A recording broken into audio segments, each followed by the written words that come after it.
So my son Wyatt is a huge Marvel fan.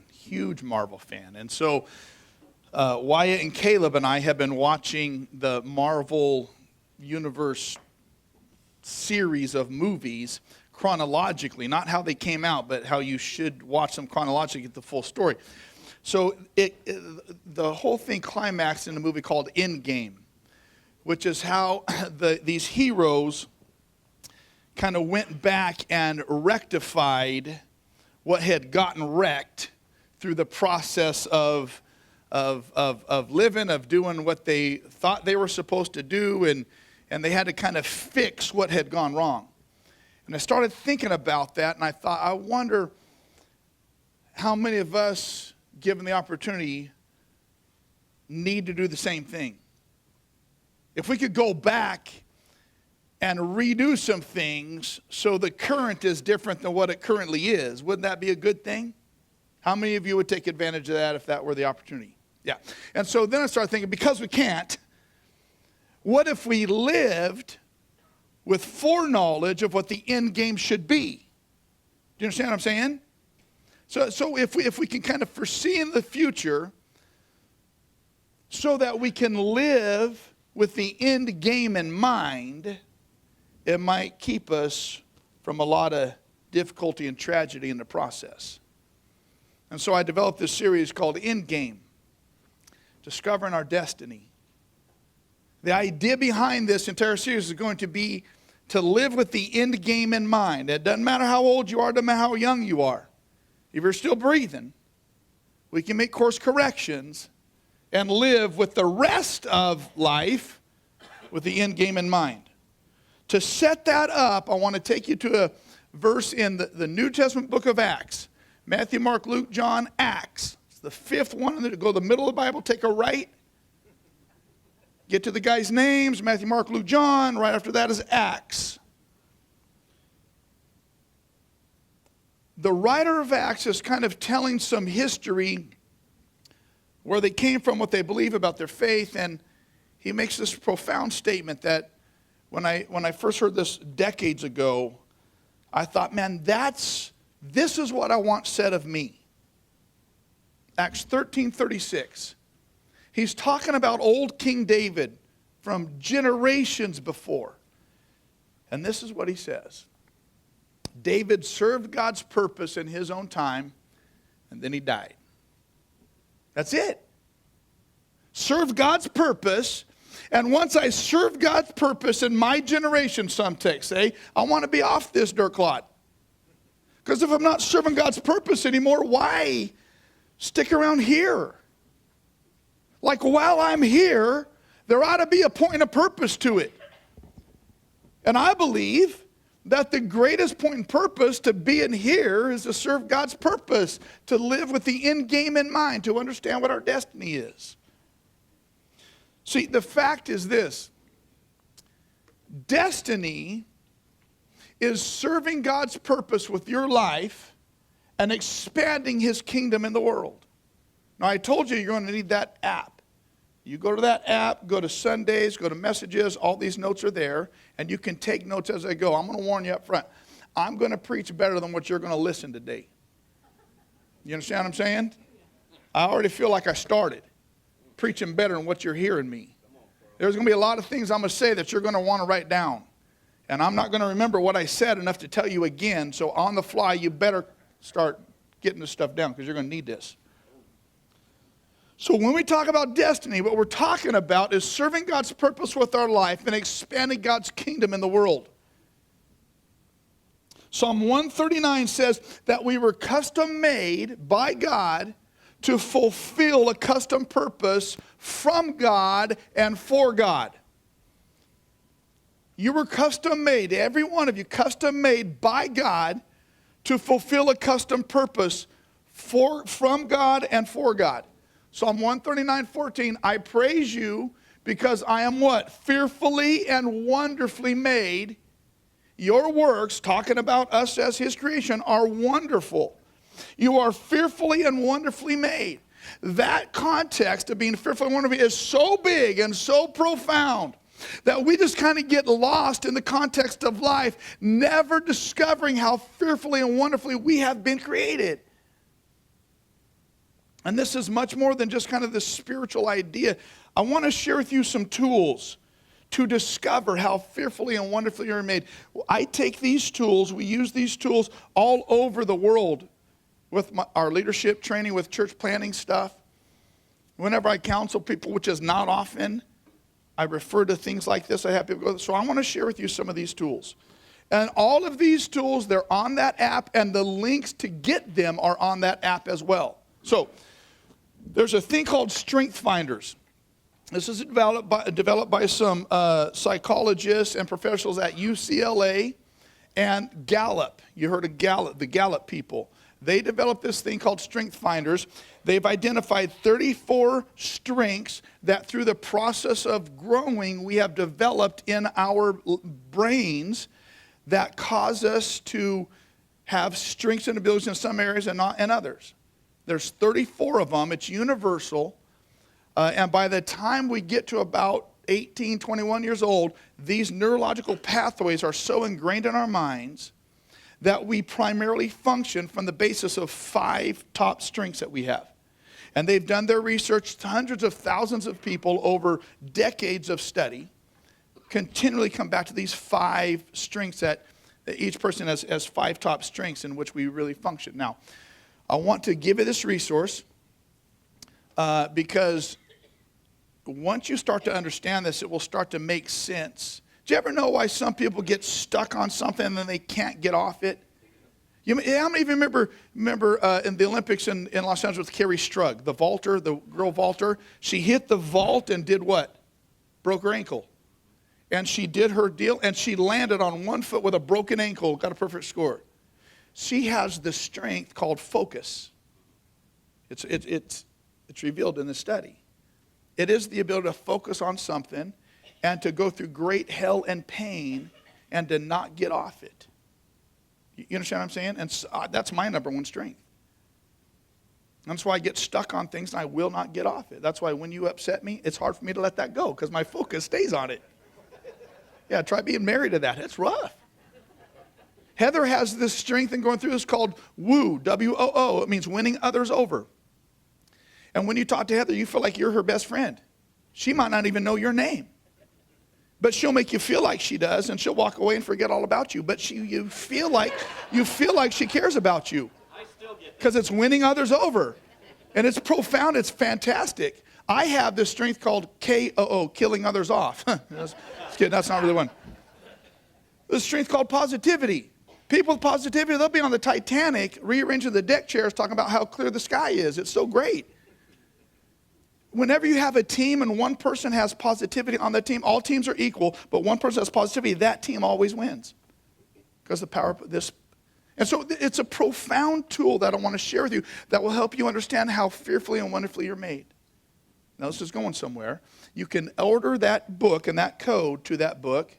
This is a psychometric tool. It's not a personality thing. There's no other tool like it. A psychometric doesn't just translate your answers. It translates the time it takes you to read an answer and to respond. It's amazing what they've produced. And so I want you to take advantage of this. We have 15 books. You have to have a code. The books are in the code. We have 15 books available. There's more on order. Amazon couldn't get them to us fast enough. You can get those at the little info deal out in the lobby area. Or you can just go to that app and download it and take it. Now, keep that in mind because I'm going somewhere with this. There's also this thing called DISC, D-I-S-C. And that helps us understand how fearfully and wonderfully we've been made. There are 4 areas that the DISC measures: dominance, influence, steady, and cautious. There are some of us who have the mindset and the attitude and the behavior, shoot, ready? No, don't even aim, just go. That's dominant. There's an influencing that just, it works through influencing people and winning people over and encouraging people and getting them on your team and going. There's a steady person that will never make a bad decision because they're just going to make sure all the details are. And there's a cautious person that will never make a decision because they're so cautious. Whenever they make a decision, it'll be a good one. You see what I'm saying? And so see, here's the thing. When we don't understand this, especially when you get married, if you don't understand this before you get married, some of you think you married a cheerleader when really you married a leader. And you're wondering why things don't click. Because you might not be understanding how we're all put together. There's this other thing called 5 love languages. You ever heard of that? There's 5 different ways that people generally experience and receive love. And if you experience and receive love different than the person you're connected to, you'll always want to give them love the way you experience it. But that might not be the way they primarily experience it. And so there's this clash of give and take of love and affection. It's all about how we've been fearfully and wonderfully made. And the Bible says that God has so intricately put us together. And the more we can understand how we're significantly put together, the better we'll be able to understand what our destiny really looks like and how to fulfill it. So I want to share with you these tools. The disc and the 5 love languages, the links I put on that app are free to do. Just go follow that link, go there, fill that out. The StrengthsFinders, you need to buy the book or buy the code. Okay, so all the info you need is on our app to do that. Here's why I want you to do it. In maybe a month or so, I'm going to have an evening together. I want you to share with us. You can email all your results to StrengthsFinders, the disc and the 5 love language. You can email your results to info@acts176.com, just our website, or any of us at the church. And I'm going to put all this stuff together, and I'm going to walk us through in one evening what it means if you have this strength and the dark sides to it all. Do you understand? I started walking my boys through this and the discovery of them as they're just fresh in college about how they're put together and who they are and how God created them. It is profound, liberating, and powerful. Do you understand? I want you to take advantage of it. I'm giving you some good tools now. Don't waste it. So you feel that you get all this stuff, send it to us so I can have all this info. And I'm not going to say, hey, Doug is ... I'm just going to give the characteristics of it. You can apply it to yourself. So anyway, it's my little commercial there. Here's my concern. Many people are living falsetto lives. They're trying to go to a place they were never designed to go. You know, when you sing falsetto, it's kind of a fake voice. My fear is that many people are living falsetto lives. They're trying to produce something they weren't naturally designed to produce. And the result of living a life like that is what you end up producing is a false representation of who you really are. That's my concern. So you have been uniquely, divinely, fearfully, and wonderfully put together to fulfill a destiny. And your destiny will uniquely fit who you are and how you're designed. And it will be energizing and liberating to you when you discover it. Energizing and liberating. So let me share with you these 7 characteristics of people who will fulfill their destiny. 7 characteristics of people who will fulfill their destiny. Just think about your own self as we go through this. People who will fulfill their destiny will have a vibrant and growing relationship with Jesus. Can I just give you a little hint as to one way to develop a vibrant and growing relationship with Jesus? Can I share that with you? Okay, it's this thing called prayer. And most of you are like, okay, you're right, I pray all the time. Parking spaces, pretty Christmas trees, unicorns. And what I'm talking about, do this. You want to increase your relationship, if you think you have a relationship with Jesus, and if you do, and you pray, let me encourage you to this. When you pray out loud. Especially when you're by yourself. Maybe don't pray out loud when you're around people at work, or they'll think you're crazy. You're talking to, who do you see? But when you pray out loud. Because here's the deal. We can't have conversations with each other by our thoughts yet, right?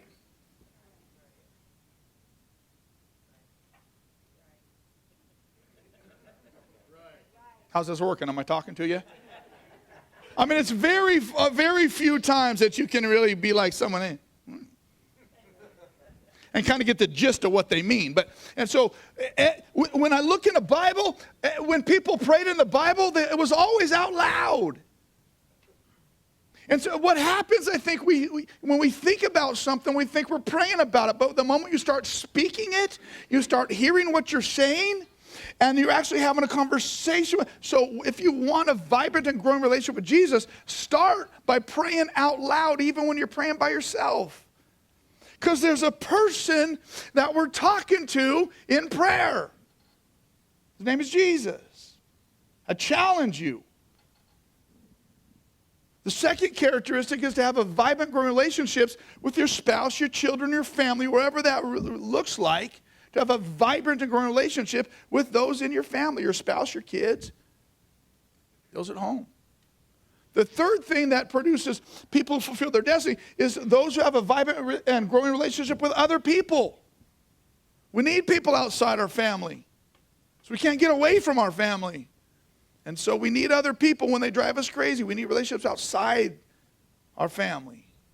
Not only that, people who fulfill their destiny live with financial freedom and sacrificial giving to God.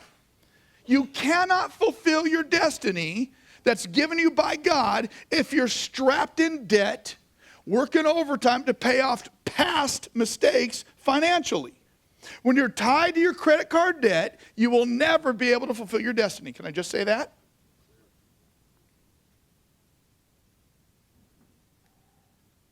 People fulfill their destiny will live a life free from bondage to substances and behaviors. If you're tied to the bottle, you're tied to the smoke, you're tied to superstitious behavior, you're tied to hurts, habits, and hang-ups, you'll never be able to fulfill your destiny. People who fulfill their destiny are free of those things. Live in freedom. People who fulfill their destiny have taken great risks in faith. You cannot live a safe life and fulfill your destiny. God is called, you know what it used to be the number one selling chair was? Called Lazy Boy. There's a reason for that. Because we love safety and laziness. And that's not, if we're going to follow God into the destiny He designed for us. It will not be safe. I get so tired of people in church, people saying they want to experience God in church. You're not going to experience God in church.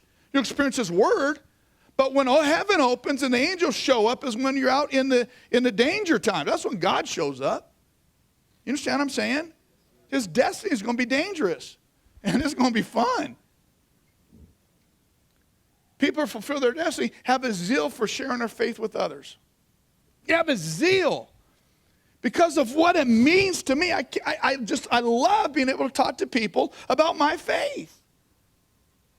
The Bible says whenever you have an opportunity, give the reason for the hope that you have. You don't got to explain everything. You just got to explain your hope. So here's the thing. If any one of these 7 characteristics are out of alignment, it's going to hamper your ability to fulfill your destiny. If any one of them are. People who live in can check these off. And people who don't, it's the difference between a light shot through a prism and a light that's tightly focused.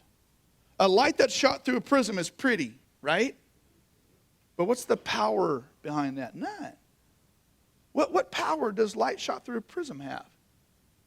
It might look good, it doesn't accomplish nothing. Now you take that same beam of light and you focus it down, and what do you get? A laser that'll cut through steel. You understand what I'm saying? So when we get these things in place, it tightly focuses so we live like a laser, not a prism. Some people are so concerned about looking pretty, they got prism lives, not laser lives. Is this making sense? Yes, sir. You tracking with me? Bring it.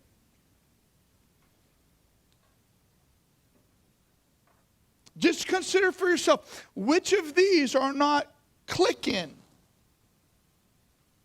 The more you have of these 7 that aren't clicking, the less likely you're going to be to discover and fulfill your destiny. Some of you are ready to rock and roll with this. Some of you are realizing, I have some work to do.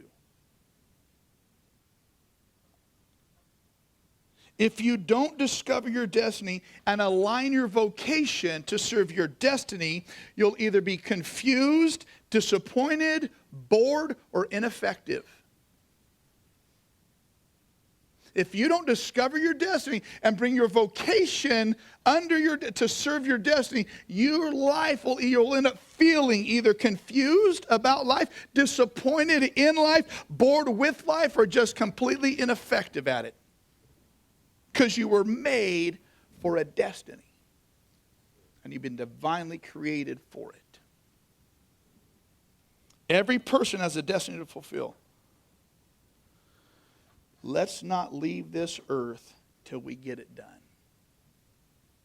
Do you understand?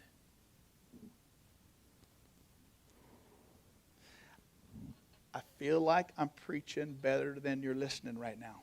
Keep driving, Carl. There's a sense in every one of us that says, I matter.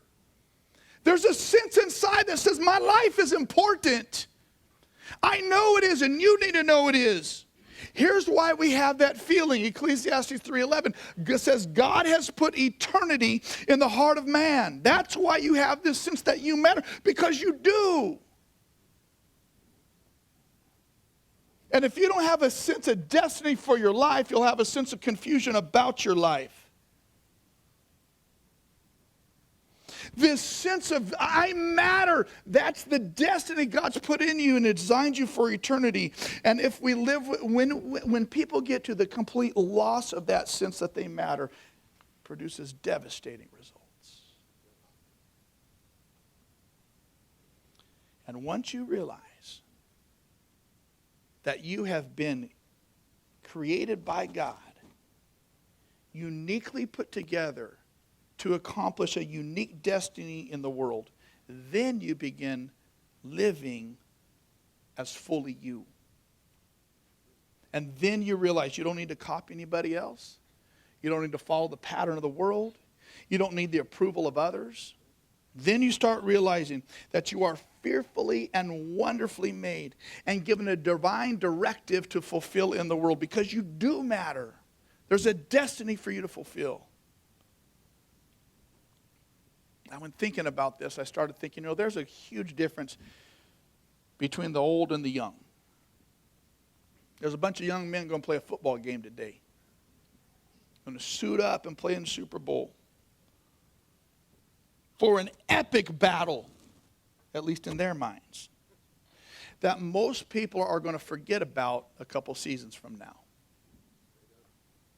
And most of those young men that are suiting up today, getting ready right now, are chasing what they think is their destiny, only to discover later in life that there's something greater and more lasting than success in their chosen field of vocation. See, the truth is that when we're young, we chase success. We want it, we chase it, we work for it. But then when we're old, two things happen. Either we never achieve the success to the degree that we set out to achieve, and we're disappointed. Or worse, we do achieve that success only to realize that we've missed significance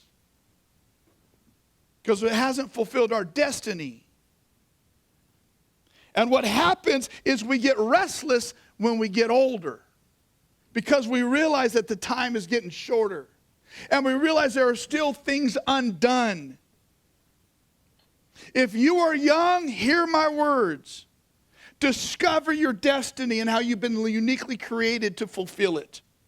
If you're old, hear my words. Realize you don't got much time left.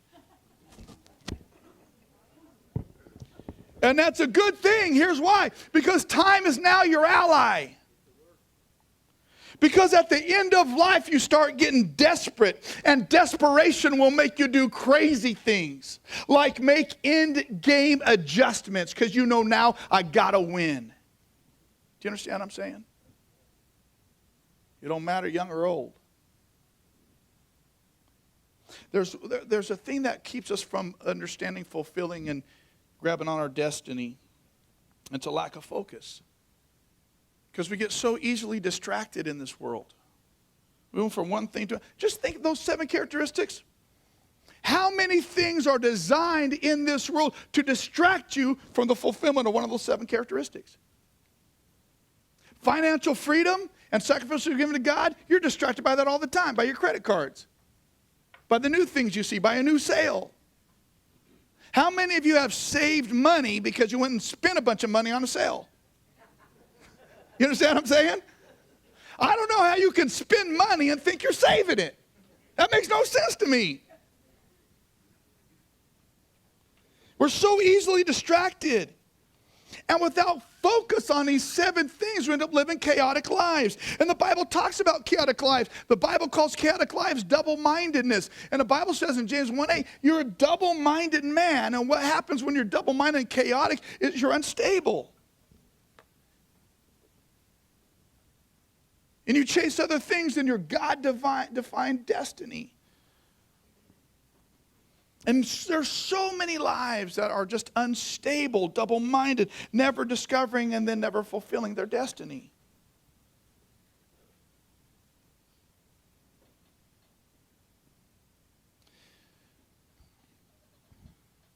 I got to speed up. I've only been on 2 pages of notes, and I got a lot more. Let me talk to those of you who say you follow Jesus. So I can't, it's not my place to judge if you do or you don't. I'm just talking, if you say you do, then this is for you. If you haven't yet crossed that line of faith yet, then just listen in on those of us who have and what's kind of expected of us and what's offered to us. So here's the thing. If you're a Christ follower, God has given you already a set of gifts. And he did that at the moment you asked him to lead your life. He's gifted you with gifts. And the Bible says in Romans 11:29, the gifts and calling of God are irrevocable. How God put you together and the gifts that he's given you are irrevocable. You know what that means? That means we'll never get away. We never get away from how God has gifted us, nor from what he's called us to do. Those things are unchanging. How he's put us together in the totality of all those tools I shared with you, along with spiritual gifts that he's endowed to those who follow him with their lives, and what he's called us to, those things are irrevocable. Another version says they are without repentance. That means God is never sorry for how he's gifted you, nor to what he's called you to. You're not sorry about it, and they're irrevocable. That gift and calling will never go away. So what that means is that your gift and calling are perfectly suited for the role and position that God wants you to play in the world. They're perfectly fitted and suited for you. They're not going away. You can never get away from them. You'll either fulfill them and get to the end of your life and think it was a success, or you'll neglect them and deny them and get to the end of your life and think there's something missing. Now, please let me be clear. Your destiny may not be your career. It might be, but your destiny might have nothing to do with your career. So get out of your mind the idea that your career is your destiny. It might not be. Here's proof. Paul, the Apostle Paul, the guy who wrote the majority of this and planted all these churches, his vocation was a tent maker. That wasn't his destiny, though. You understand what I'm saying? Now, it might be, your vocation might be your destiny. I don't know, but many times it's not. No one would say that Paul's destiny was tent making. That was just the thing that fulfilled the fulfillment of his destiny. And eventually, every one of us, we have to get to the point where our destiny rises above our career. So our career ends up serving our destiny, whatever that career is, because our destiny is probably very different than our vocation.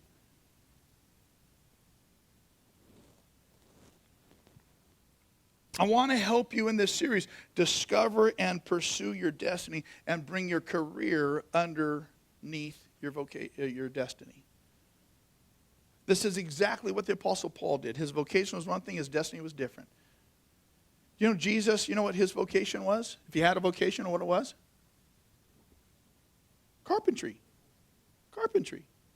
Would any of us, I mean, even if you're not a Christian, would any of us say that Jesus' destiny was carpentry?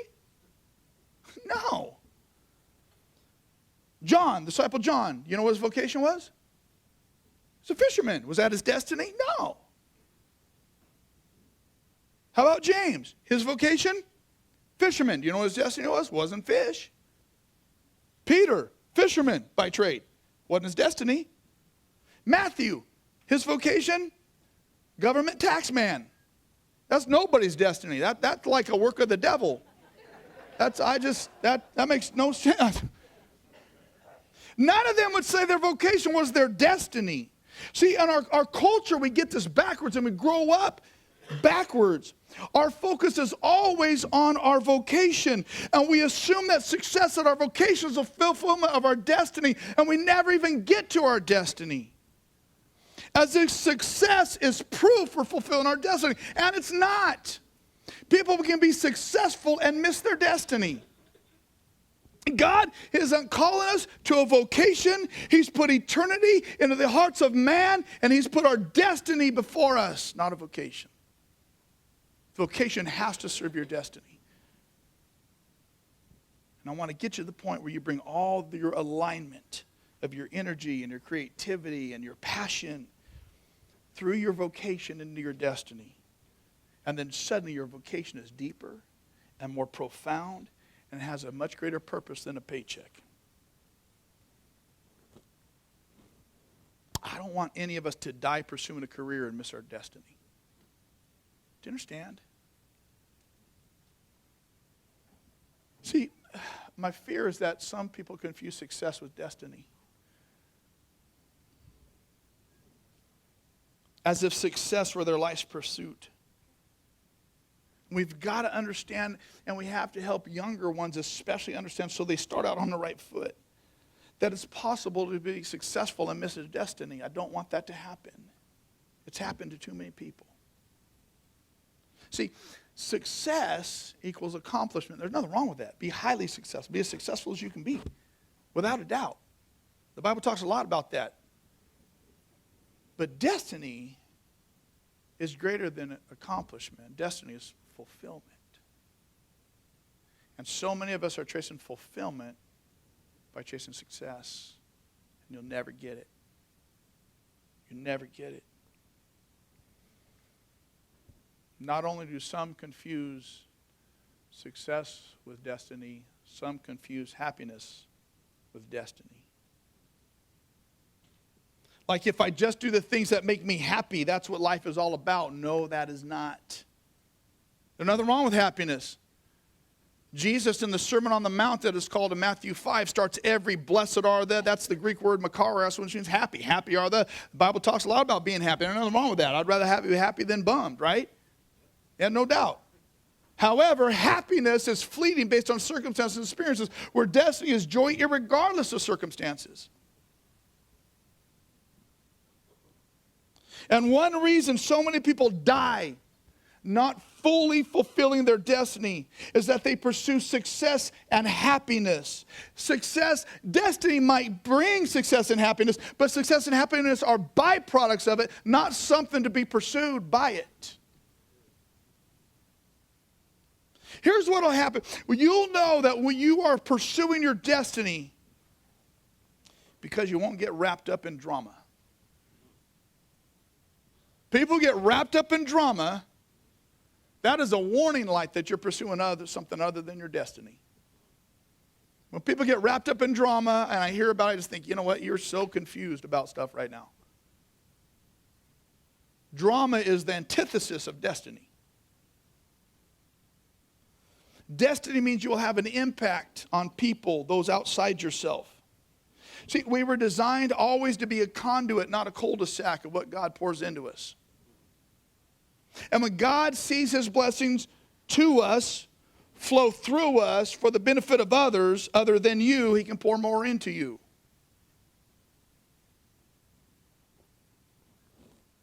So, in the few minutes I have remaining, I love teaching on this stuff. I could go for hours. But I know that the brain can only absorb what the butt can endure. And so I know I got to get done here. I get you. I understand. Can I share with you just a couple steps to discovering your destiny? Just to get us started in this process. Can I share with you a couple? One thing you've got to do. None of us are going to discover our destiny by accident. Very few of us will. But absolutely none of us will fulfill it by accident. So, the first thing we've got to do is make continual deposits into it. Continual deposits into the discovery and the fulfillment of our destiny. Those 7 characteristics, you're not going to fulfill those by accident. You don't live with financial freedom on accident. You don't live free from control of substance and behaviors by accident. You don't risk in faith by accident. You don't have vibrant relationships with people in your family by accident. We don't have vibrant relationships with Jesus by accident. You understand what I'm saying? It doesn't happen by accident. So there has to be continual deposits into it. See, part of the discovering your destiny is determined by what you deposit into its discovery. Those tools I gave you, some of you thought, I'm not filling out another stupid tool. If you don't put anything into the discovery, you're not going to discover it. Make deposits into it. Those are good things. You cannot withdraw what you do not put in. If you put no money into the market, go to my friend Jim and ask him to get some out. See how that goes for you. You ain't getting nothing. You ain't putting it in. You can't withdraw money you never deposited. Nor can you withdraw from a relationship what you didn't deposit into the relationship. I just want someone to love me. I just need someone to love me. What are you putting in? I just feel like nobody's cheering me on. You understand what I'm saying? I mean, this principle is as true for mutual funds as it is for marriage fulfillment. It's the same principle. It's the same with the spiritual life. If all we deposit, and this isn't poking at anybody, I'm just saying, if all we deposit is sporadic Sunday attendance, you can't withdraw miracle faith work in action and intervention. Do you understand? See, if what we put in is less than biblical, what we withdraw will be less than miracle. That was good. I told you, you got to write this stuff down. I'm on the fly now. That whole 7 characteristics of the financial freedom and sacrificial giving, that didn't happen by accident. If what you put in is less than biblical, you won't withdraw what is miracle. So the first thing you've got to do, man, you've got to start pursuing this, the continual pursuit of this, the discovery and the fulfillment of it. But not only that, we all have to realize that our past doesn't determine our destiny. We need people around us who will see our destiny in spite of our past. Some people in your life, all they see is your past. All they see is your future in light of your past. They make things like this. You know what? That's who they always are. They just always are. That's just who they are. They're just kind of blow you off as if your past is who your future is, and it's not. Now, your destiny may well be tied to your past. There's a story of this guy in the Old Testament named Jephthah, and he was one of the judges that God raised up to lead his people. This guy came from a gang. He was a gangbanger in his early days. He had this notorious gang that just was vile and evil and mean and just destructive. And God kind of redeemed him. And so then when the people were in need, all these people were invading the land. They said, who can we get to lead us? And they thought, we know. We'll go to that bad dude, Jephthah. He knows how to throw down. His destiny was to lead the nation, but it came out of his past. So your destiny might be tied to your past. You understand? But you're not destined to your past. And you need people in your life to say, that might be who you've been, but that's not who you are. God's got something different. There's a newness to it.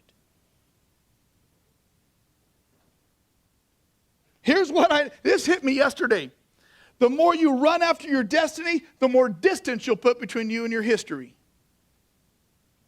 Do you understand what I'm saying?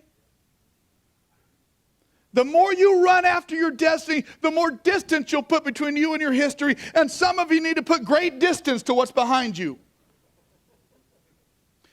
Make continual deposits in this. Realize this isn't tied to your past. And embrace the process. This is a process of discovery, and it's a process of implementation. See, so many people want the promotion without the process. You cannot live with the promotion to your destiny without the process of discovery. It's not just going to happen. You can't celebrate the sapling.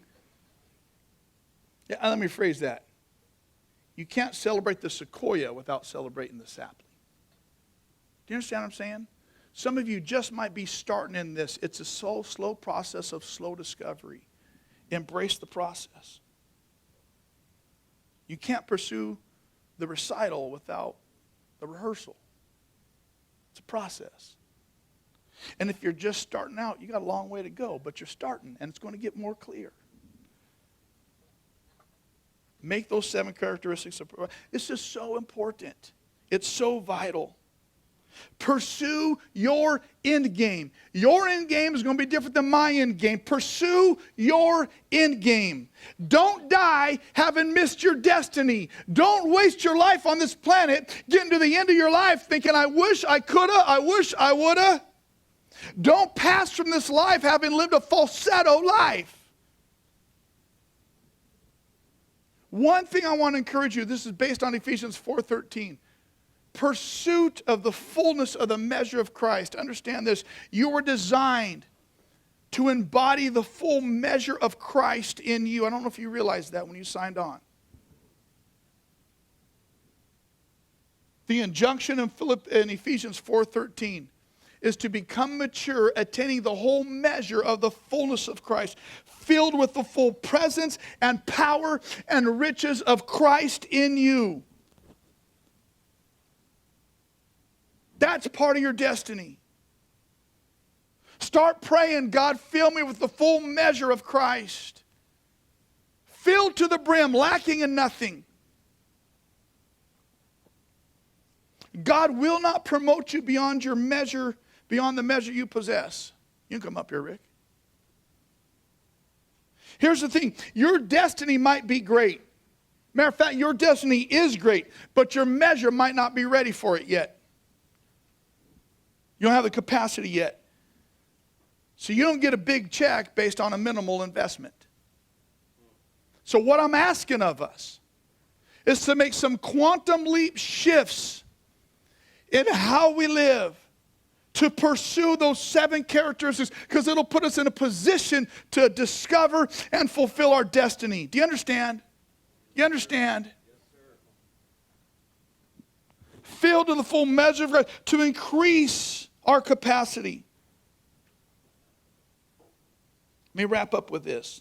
This message is just the jumping off point for this series. I'm just setting the table. There's a lot for you to chew on. There's a lot to digest. I'm just setting the table right now. But let me close with this. Jeremiah 12:5. It